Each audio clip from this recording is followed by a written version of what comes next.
Uuwi lang sana ako dito pero bigla akong nakombohan ng Kadite sabay TP sabay sabi ng Creation camp ka lang naman malakas. hindi ko sana siya papansinin dito pero parang nakakahalata ako na ako yung target niya. Ang lambot mo naman boy.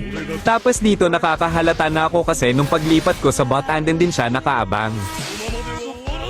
Ang lakas mo sa content mo pero ang hina mo naman pala.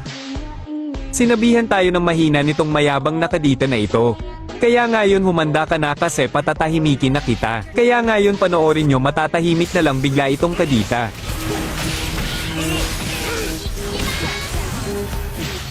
Wow, nakachamba. By the way guys, sa mga bago nga lang pala dyan, baka pwede tapusin nyo itong video at paki-like, comment at share na rin. Salamat.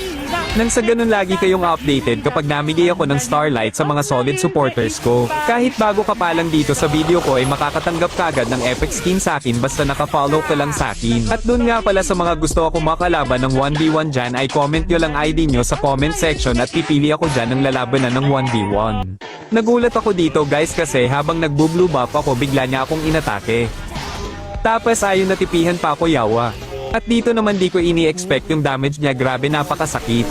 At hindi pa tapos yun, meron pa siyang ginawa na hindi ko alam na magagawa din niya. Ito tingnan nyo. Grabe ini-spawn trap pa talaga ako ni Idol.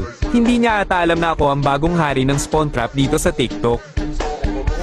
Dito ay aambush pa niya sana ako pero nagkamali siya kaya ito ang nangyari.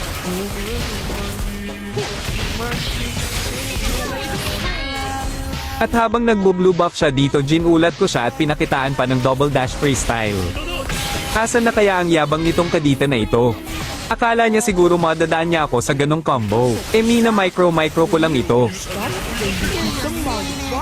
Ngayon ipapakita ko na sa'yo kung sino ba talaga ako. Ako nga pala si Recho, ang bagong hari ng spawn trap dito sa TikTok.